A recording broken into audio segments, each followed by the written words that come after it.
करता हूं, आप सभी का मैं स्वागत करता हूं। इसके पहले इसी उड़ीसा में आज ही के दिन दो सभाओं को संबोधित करने के बाद यह तीसरी सभा को संबोधित करने के लिए आप सबके बीच में खड़ा हुआ था। पिछली दोनों सभाओं में और इस सभा में भी जिस प्रकार का कार्यकर्ताओं में और जनता में उमंग और उत्साह मैं देख रहा हूं, बहनों भाइयों, मेरा विश्वास पक्का हो गया है कि अब उड़ीसा नई उड़ान लेने के लिए पूरी तरह से तैयार हो चुका है। यदि मैं नई उड़ान की बात कर रहा हूं तो इसका मतलब यह है कि उड़ीसा की जनता अब डबल इंजन की सरकार उड़ीसा में बनाने के लिए पूरी तरह से तैयार है। मुझे जानकारी है कि यह क्षेत्र हमारे आदिवासी भाइयों का बहुल क्षेत्र है। यहां तक आदिवासी समाज का प्रश्न है और जो मैं उनके इतिहास को जानता हूं, मैं कह सकता हूं कि हमारे आदिवासी भाइयों का, आदिवासी समाज का बहुत ही गौरवशाली इतिहास है। लेकिन इस आदिवासी समाज के गौरवशाली इतिहास की जानकारी इस आजाद भारत में जिस हद तक लोगों तक पहुंचाई जानी चाहिए, किंचित कारणों से वह संभव नहीं हो पाया। लेकिन मैं कह सकता हूं, चाहे हमारे आदरणीय अटल बिहारी वाजपेयी जी रहे हों, चाहे आज के प्रधानमंत्री मोदी जी रहे हों, आदिवासी समाज के प्रति उनके मन में एक अगाध सम्मान और श्रद्धा का भाव है। क्या कभी कोई कल्पना कर सकता था कि भारत का ऐसा भी कोई प्रधानमंत्री आएगा जो कि आदिवासी समाज के हमारे किसी बहन को भारत के का जो सर्वोच्चतम पद होता है, राष्ट्रपति पद, उस पर पहुंचाने की पहल करेगा और राष्ट्रपति बनाएगा? लेकिन वहीं पर दूसरी पार्टी कांग्रेस, उसको देखा आपने कि आदिवासी समाज की हमारी एक बहन भारत की राष्ट्रपति बनने जा रही थी। प्रस्ताव किया गया था सरकार की तरफ से, हमारे प्रधानमंत्री की तरफ से। दलगत भावना से ऊपर उठकर इसका कांग्रेस के द्वारा भी स्वागत किया जाना चाहिए था। लेकिन इसे कहते हैं छोटी राजनीति, छोटी सोच की राजनीति। कांग्रेस यह करने का साहस नहीं जुटा पाई। बिरसा मुंडा जी के गौरवशाली इतिहास को कौन नहीं जानता? बिरसा मुंडा के जन्म दिन को आदिवासी गौरव दिवस के रूप में मनाने का फैसला यदि किसी सरकार ने किया है तो मोदी जी की सरकार ने किया। शौर्य और पराक्रम के मामले में हमारे आदिवासी भाई बेजोड़ हैं। मैं तो कहता हूं कि हमारे आदिवासी भाइयों को सेना में प्राथमिकता दी जानी चाहिए इन्हें, ताकि वह भारत की सीमाओं की सुरक्षा अपने सीने का बटन खोलकर कर सके। और यह सिलसिला हम लोगों ने प्रारंभ भी किया है।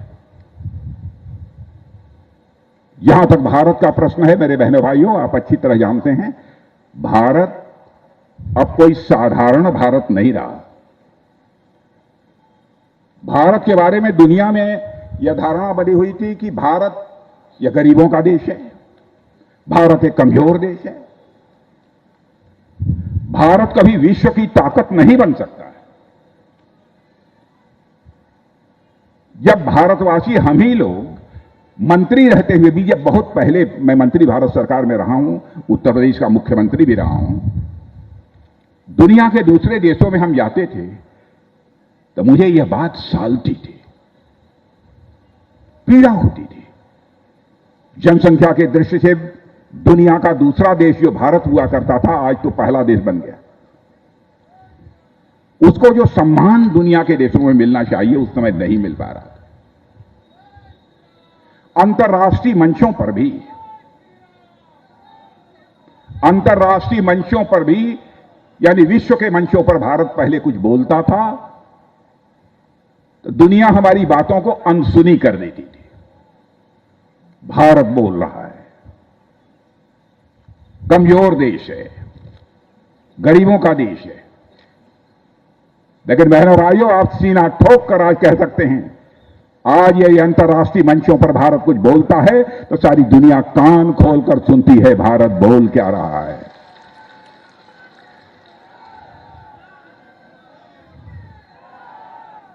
नौ वर्षों के अंदर ही हमारे प्रधानमंत्री मोदी जी ने यह करिश्मा करके दिखाया।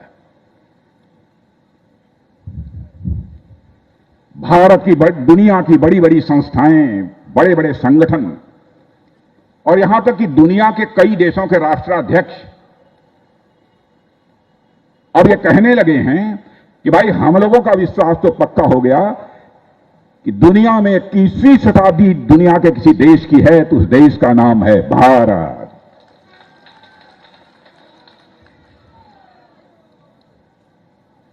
पहले धन दौलत के मामले में, यानी अर्थव्यवस्था के आकार के मामले में हम लोग दुनिया में 11वें स्थान पर खड़े थे। यह कांग्रेस की हुकूमत की बात बतला रहा हूं। कमाल किया है हमारे प्रधानमंत्री ने, मेरे बहनों भाई, कमाल किया है। आज जो कल भारत दुनिया के देशों में अर्थव्यवस्था के आकार, जीडीपी के मामले में 11वें स्थान पर था, आज आपको जानकर खुशी होगी, आपका सीना गौरव के साथ फूलेगा मेरे बहनों भाइयों, कि आज भारत 11वें स्थान से जंप लेकर आज 5वें स्थान पर पहुंच गया।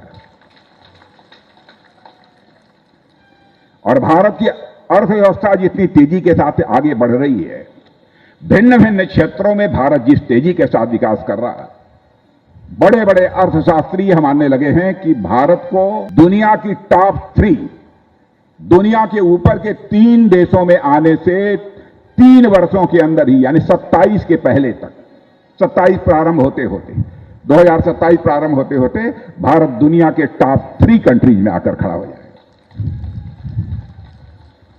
और हमारे मोदी जी का हौसला देखिए, हमारे मोदी जी कहते हैं अरे अभी हम टॉप 3 में आने वाले हैं, लेकिन 2047 आते आते, यानी आजादी के 100 वर्ष पूरा करते करते हम भारत को दुनिया का विकसित देश बनाएंगे। ख्वाहिश तो हमारी यह है कि यह नंबर 1 की कंट्री है दुनिया में बन जाए। भारत के प्रति सारी दुनिया में बेहद सम्मान बढ़ा है।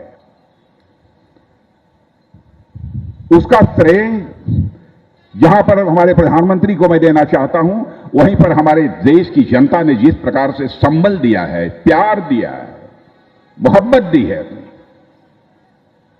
हम उसका श्रेय इस हिंदुस्तान की जनता को भी देना चाहते हैं। लंबे समय तक आप लोगों ने कांग्रेस की हुकूमत देखी है, लंबे समय तक। जब कभी भाषण देने के लिए कांग्रेस के नेता खड़े होते थे तो कहते थे हमारी सरकार बना दो, हम हिंदुस्तान से गरीबी भगा देंगे, गरीबी समाप्त कर देंगे। बहनों भाइयों, 70 वर्षों में कांग्रेस ने गरीबी समाप्त किया? मैं आपसे सवाल पूछना चाहता हूं, 70 वर्षों में कांग्रेस ने गरीबी समाप्त किया? गरीब समाप्त होते जा रहे थे, गरीबी समाप्त नहीं हो रही थी। हालात ये हो गए थे। और यह मैं नहीं कह रहा हूं, नीति आयोग, पढ़े लिखे लोग जानते होंगे नीति आयोग के बारे में। आज नीति आयोग कह रहा है कि वाह मोदी जी, आपने तो करिश्मा कर दिया, 25 करोड़ लोगों को उन्होंने गरीबी के संकट से हिंदुस्तान में 9 वर्ष के अंदर ही बाहर कर दिया।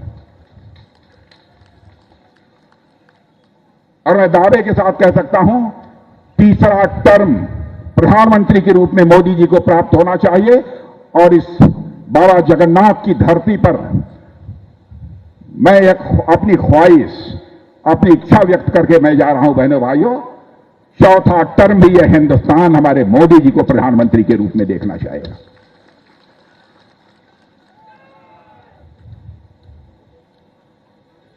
जो होता था दुनिया में भारत को आंख दिखाता था। कांग्रेस के हुकूमत में बराबर आतंकवादी वारदातें होती थी, नक्सलवाद, आतंकवाद, उग्रवाद लगातार बढ़ता जा रहा था। बहनों भाइयों, नक्सलवाद सिमट कर जिलों में रह गया है, जो कि 40-50 जिलों में था। आतंकवाद का जहां तक सवाल है, आपने देखा होगा 2017 में एक बार चोरी से, मैं उसको चोरी से कहना चाहता हूं, भारत की सीमा में घुसकर पाकिस्तान के कुछ आतंकवादियों ने हमारे सेना के जवानों पर कातिलाना हमला कर दिया। हमारे प्रधानमंत्री को जानकारी मिली, मैं उस समय भारत का गृह मंत्री था, मुझे बुलाया, राष्ट्रीय सुरक्षा सलाहकार थे, रक्षा मंत्री उस समय के हमारे स्वर्गीय पर्रिकर जी हुआ करते थे। मुझे आश्चर्य हुआ, तरह तरह के लोग सुझाव दे रहे थे, मैं भी सुझाव दे रहा था कि यह करना चाहिए, यह करना चाहिए। प्रधानमंत्री ने क्षण भर की देर नहीं लगाई, बहनों भाइयों, उन्होंने फैसला कर लिया। और उसके बाद आपने देखा कि हमारे सेना के जवान जिस तरीके से एयर स्ट्राइक और एक मामले में सर्जिकल स्ट्राइक किए, उससे सारी दुनिया को यह संदेश चला गया कि भारत यदि कोई छेड़ेगा तो भारत केवल सीमा के इस पार नहीं, जरूरत पड़ी तो सीमा के उस पार भी जाकर मार सकता है। यह है भारत की।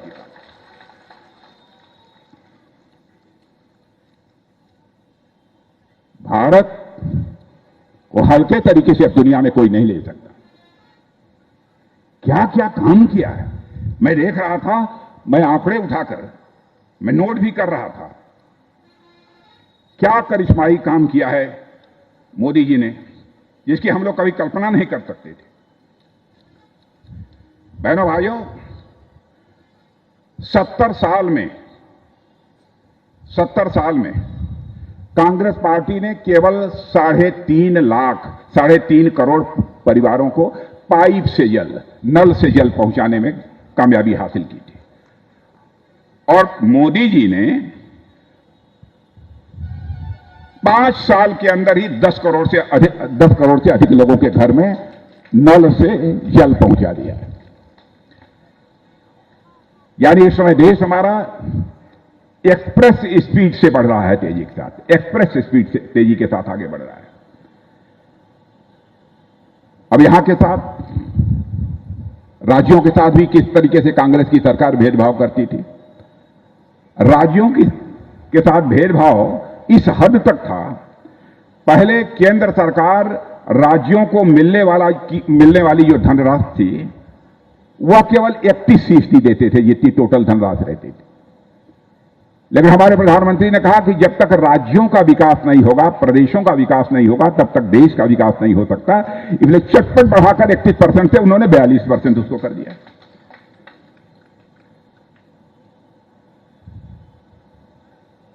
मोबाइल, मैं समझता हूं आप सबके पास मोबाइल होगी। अब तो कुछ परिवारों में 1 नहीं, 2 नहीं, 3 मोबाइल जो है देखने को मिलती है, 4 मोबाइल देखने को मिलती है। जानते हैं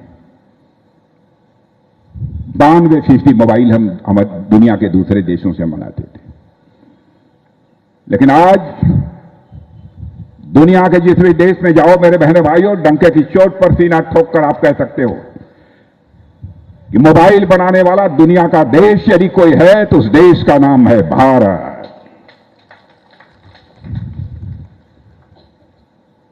पहले यहां पर हवाई अड्डे 74 थे, आज हवाई अड्डों की संख्या बढ़कर 179 हो गई है। कैसे हुआ? अब जैसे मैं एक उदाहरण लेता हूं किसानों का, बड़ी संख्या में किसी एक पेशे में लगा हुआ भारत में यदि कोई है तो किसान है। किसान के पास अपनी पूंजी न होने के कारण, यानी बुआई के समय, दवा डालते समय और साथ ही साथ सिंचाई के लिए जो थोड़ा बहुत पैसा चाहिए था हमारे किसान भाइयों के पास, छोटे किसान भाइयों के पास तो होता ही नहीं था, वो किसी से कर्ज लेते थे। और इस कर्ज के बोझ के तले दबे दबे उनकी सारी जिंदगी कुढ़ते कुढ़ते गुजर जाती थी, वह दम तोड़ देते थे। मोदी जी ने करिश्माई काम किया। आते ही प्रधानमंत्री किसान सम्मान निधि के अंतर्गत प्रतिवर्ष किसानों के खाते में 6,000 रुपया भेजना उन्होंने प्रारंभ कर दिया। आप जानते हैं, जब राजीव गांधी जी भारत के प्रधानमंत्री थे तो उन्होंने कहा कि हम क्या करें, मेरी समझ में नहीं आता। हम दिल्ली से 100 पैसा भेजते हैं, लेकिन नीचे पहुंचते पहुंचते बामुश्किल 14 पैसा लोगों की जेब में पहुंच पाता है। यह उन्होंने अपनी लाचारी, अपनी बेबसी उन्होंने व्यक्त की थी। प्रधानमंत्री होकर राजीव गांधी ने यह बेबसी व्यक्त की थी, लेकिन हमारे प्रधानमंत्री ने इसे चुनौती के रूप में स्वीकार कर लिया।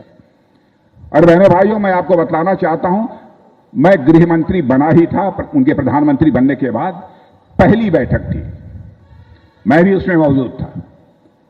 अधिकारियों की बैठक प्रधानमंत्री ने बुलाई थी और उन्होंने कहा, भाई ऐसा है कि जिन लोगों का बैंकों में खाता नहीं खुला है, जल्दी से बैंकों में सभी के खाते खुल जाने चाहिए। तो मैंने धीरे से कान में पूछा कि मोदी जी, ये बैंकों में खाता खुलने से क्या हो जाएगा, इसको आप इतनी प्रायोरिटी क्यों दे रहे हैं? कहें राजनाथ जी बैठक के बाद बतलाएंगे। बहनों भाइयों, करिश्मा हुआ है, बैंकों में खाते खुल गए। जहां राजीव गांधी कहते थे हम 100 पैसा भेजते हैं और लोगों की जेब में बामुश्किल 14 पैसा पहुंच जाता है, आज हमारे मोदी जी डंके की चोट पर यदि 100 पैसा भेजते हैं तो 100 का 100 पैसा लोगों की जेब में पहुंचता है। भ्रष्टाचार पर अंकुश भाषण देकर नहीं लगाया जा सकता। भाषण देकर आप भ्रष्टाचार को समाप्त नहीं कर सकते। भ्रष्टाचार समाप्त करने के लिए व्यवस्था में बदलाव लाना पड़ेगा, सिस्टम में चेंज लाना पड़ेगा, तब जाकर हो सकता है। और इस काम को हमारे प्रधानमंत्री ने बखूबी किया है। गरीबों के प्रति हमदर्दी कितनी है। आप सब यहां पर बैठे हैं, मैं कहना चाहता हूं, हमारी कोई भी बात गलत हो, आप अखबारों में अपना वक्तव्य दे सकते हैं, स्टेटमेंट दे सकते हैं, मेरी आलोचना कर सकते हैं, आपका मैं स्वागत करूंगा। क्योंकि मैं आपकी आंखों में धूल झोंक कर मैं आपका समर्थन नहीं चाहूंगा, मैं आपका समर्थन चाहूंगा तो आपकी आंखों में आंख डालकर मैं आपका समर्थन चाहूंगा।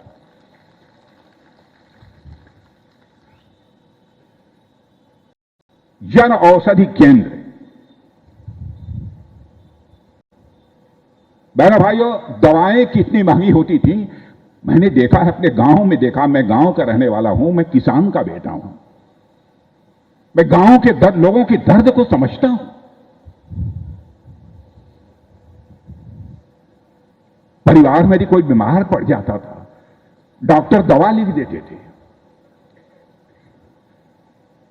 तो हम लोग जरा गांव के ठीक ठाक लोग थे, आते थे, बाबू डॉक्टर साहब ने दवा लिख दिया, 500 रुपया की दवा है। बहनों भाइयों, दिल भर जाता था। अब आप ये कल्पना करिए, बहुत सारे ऐसे परिवार रहे होंगे कि पैसा न होने के कारण वो दवा नहीं खरीद सकते थे और अपने परिवारजनों का वह इलाज नहीं करा सकते थे, और दवा के अभाव में परिवार का वह उसका प्यारा सदस्य, मां, बेटी, पत्नी, बेटा दम तोड़ देता था। आज जन औषधि केंद्र पर चले जाइए, 70 से 80% दवा सस्ती मिल जाएगी मेरे बहनों भाइयों, और यहां भी मिलती होगी, मैं दावे के साथ कह सकता हूं। छोटी छोटी बातें जिस ओर अब तक की सरकारों का ध्यान नहीं गया था, हमारी सरकार ने उस पर ध्यान देने का काम किया है। जन औषधि केंद्र खोले, हमारे आदिवासी समाज के बच्चों की भी पढ़ाई, वो भी मेडिकल कॉलेज में पढ़ सके, वो भी MBBS की डिग्री हासिल करें। यह सब करने के लिए आपको आश्चर्य होगा, मेडिकल कॉलेज पहले 390 थे, 70 साल में 390, हमारे प्रधानमंत्री 9 साल के अंदर 315 मेडिकल कॉलेज यहां पर खोल दिए। हमारी माताएं बहनें 2 करोड़ की संख्या में आज लखपति दीदी बन गई हैं, सेल्फ हेल्प ग्रुप के कारण, स्वयं सहायता समूह के कारण। मैं बहनों से पूछना चाहता हूं, ये सच्चाई है कि नहीं है? और मैं तो उत्तराखंड के चमोली में भारत की सीमा के किनारे में गया था, वहां पर स्वयं सहायता समूह, सेल्फ हेल्प ग्रुप की महिलाओं को ऐसे ऐसे आइटम बनाकर बेचते हुए मैंने देखा बहनों भाइयों कि गौरव के साथ मेरा तो सचमुच मस्तक ऊंचा हो गया। अच्छी कमाई हो रही है। वहां के मुख्यमंत्री पुष्कर धामी जी ने मुझे बताया कि सर आपको मालूम नहीं है, ये बहुत गरीब परिवार की महिलाएं हैं। आज देखिए इनका तेवर,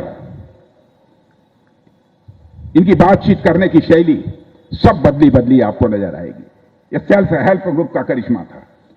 और हमारे प्रधानमंत्री का संकल्प है कि अगले 5 वर्ष का समय दीजिए, 2 करोड़ की संख्या में और हमारी बहनें लखपति दीदी बन जाएंगे। हमारे यहां के ऋषियों और मनीषियों ने कहा है कि यत्र नार्यस्तु पूज्यन्ते तत्र देवा हरमन्ते, तत्र रमन्ते देवा। हमारे यहां कहा गया है जहां नारियों की पूजा होती है वहीं देवता रमण करते। किसी का ध्यान नहीं गया।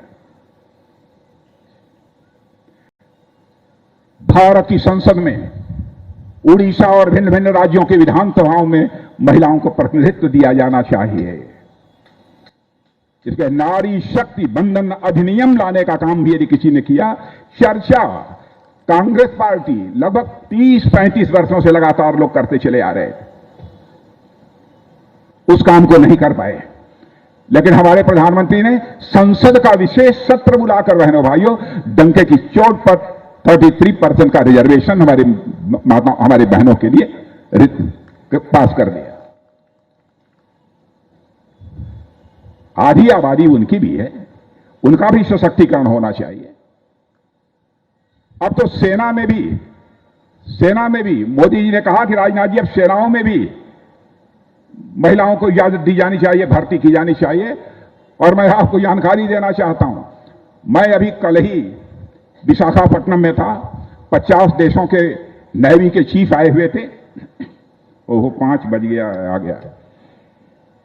वहां पर मैं गया था। वहां की व्यवस्था में मैंने देखा कि हमारी कुछ लड़कियां नेवल ड्रेस में इतनी स्मार्ट अपने जिम्मेदारी का वह निर्वाह कर रही थी कि बहनों भाइयों हमारा तो गौरव के साथ मस्तक ऊंचा हो गया। नारी शक्ति का सम्मान भारत में हमारे प्रधानमंत्री ने यह करना सिखाया है। दवा दारू के लिए आयुष्मान भारत कार्ड, इसकी आप में से बहुत सारे लोगों को होगा। 5 लाख रुपए तक का मुफ्त इलाज, 5 लाख रुपए तक का मुफ्त इलाज। दवा के अभाव में इस हिंदुस्तान में किसी को दम तोड़ने नहीं दिया जाएगा बहनों भाइयों, किसी की जिंदगी दवा के अभाव में नहीं जाएगी। यह सब सोच पहली बार किसी प्रधानमंत्री की रही है। इसीलिए मैं कहना चाहता हूं, नहीं तो पहले तो नेता लोग आते थे, तरह तरह के आश्वासन देते थे, लेकिन आश्वासन पूरे नहीं होते थे। लेकिन चाहे मोदी जी हों, चाहे हम लोग हैं, बहनों भाइयों जो कहेंगे उसे करेंगे, चाहे उसकी कितनी भी बड़ी कीमत हमको क्यों न चुकानी पड़े। नेताओं के कहने और करने में अंतर होने के कारण भारत की राजनीति और भारत के नेताओं पर से जनता का विश्वास धीरे धीरे समाप्त होता चला जा रहा था और अब विश्वसनीयता का यह संकट निरंतर बढ़ता चला जा रहा था। भारत की राजनीति में पैदा हुए इस विश्वास के संकट को चुनौती के रूप में पहली बार किसी ने स्वीकार किया है तो भारतीय जनता पार्टी ने स्वीकार किया है, हमारे प्रधानमंत्री मोदी ने जी स्वीकार किया। हम जो कहेंगे वह करेंगे, यह हमारी सबसे बड़ी ताकत है। और बहुत सारी बातें हैं मैं करना चाहता हूं, लेकिन हमारी समस्या यह है कि पर लिख कर आ गया है कि अब हमारा उड़न खटोला उड़ान नहीं भर पाएगा। यदि थोड़ा बहुत और मैंने विलंब किया तो एक और देखिए, सारी दुनिया में भारत का मस्तक वैज्ञानिकों ने कैसे ऊंचा किया है। चंद्रयान, दुनिया का पहला देश यह भारत बन गया है मेरे बहनों भाइयों, दुनिया का पहला देश कि हमारे वैज्ञानिकों ने चंद्रमा के साउथ पोल पर पहुंचकर वहां पर अपना लैंडर उतार दिया। दुनिया का कोई देश नहीं कर पाया। ये कांग्रेस के मित्र कह रहे थे कि राजनाथ जी ये बताइए कौन सा कमाल का मोदी जी ने क्या किया है।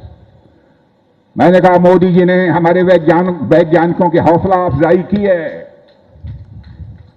जब चंद्रयान-2 सफल नहीं हो पाया तो हमारे वैज्ञानिकों के आंखों से आंसू गिरने लगे। तो उस समय वहां जाकर उनको ढाढ़स बढ़ाने का काम यदि किसी ने किया था तो हमारे प्रधानमंत्री ने किया था। यदि उनका दिल टूट जाता मेरे बहनों भाइयों तो हम चंद्रमा के साउथ पोल पर लैंड नहीं कर सकते थे। मंगलयान, आदित्य एल1, L2 आगे बढ़ रहे हैं, चंद्रमा पर पहुंच रहे हैं। यह स्थिति भारत की अब धीरे धीरे बनती जा रही है। सारी मैंने अमेरिका जिस काम को नहीं कर पाया वो भारत करने में पूरी तरह से सफल रहा है।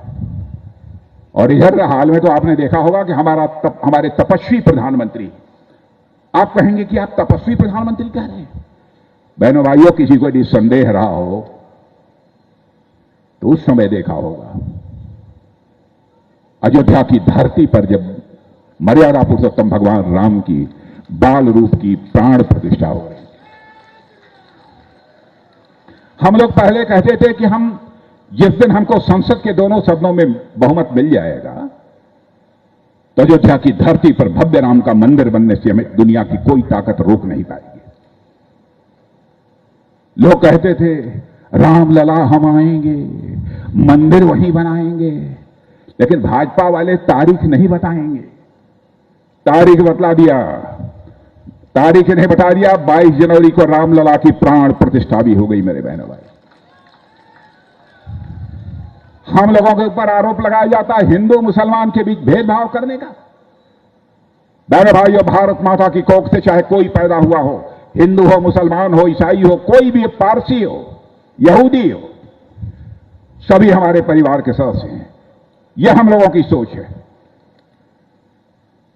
लेकिन हम किसी भी को यह इजाजत नहीं दे सकते कि माताओं बहनों के साथ कोई जुल्म किया जाए, उनके ऊपर अत्याचार किया जाए। तलाक तलाक तलाक 3 बार बोलकर उनकी छुट्टी कर दी जाती थी। मैं आपसे पूछना चाहता हूं, क्या यह उचित था? चुटकी बजाकर बहनों भाइयों हम लोगों ने 3 तलाक की प्रथा को समाप्त कर दिया। हम राजनीति केवल सरकार बनाने के लिए नहीं करते हैं, हम राजनीति करते हैं तो देश बनाने के लिए राजनीति करते हैं। देश बनाने के लिए राजनीति करते हैं। चल रहे हैं। इसलिए बहनों भाइयों, फिर कभी मिलेंगे, आपके साथ बातचीत करेंगे। लेकिन आज के अवसर पर मैं आप सबसे यही अपील करना चाहता हूं। इस बार चुनाव आ गया है लोकसभा का और विधानसभा दोनों का।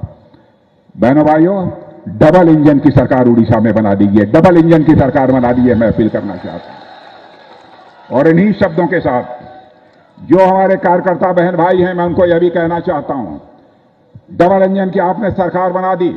मनमोहन सामल जी हमारे यहां पर प्रदेश के अध्यक्ष बैठे हैं। सामल जी, मैं आपसे यह कहूंगा, डबल इंजन की यदि सरकार बन जाती है, एक बार मुझे फिर से इसी मैदान में आप आमंत्रित कर लीजिएगा। और बहनों भाइयों, यदि मैं दोबारा आपके बीच आऊंगा तो फूलों की हार पहनकर अपना स्वागत कराने के लिए नहीं आऊंगा। दोबारा यदि मैं आऊंगा तो अपना शीश झुकाकर आपका अभिनंदन करने के लिए आऊंगा, आपका स्वागत करने के लिए आऊंगा। आप सबको बहुत बहुत धन्यवाद। राजनाथ जी को करताली देगी, समस्त स्वागत करो तो करताली देगी।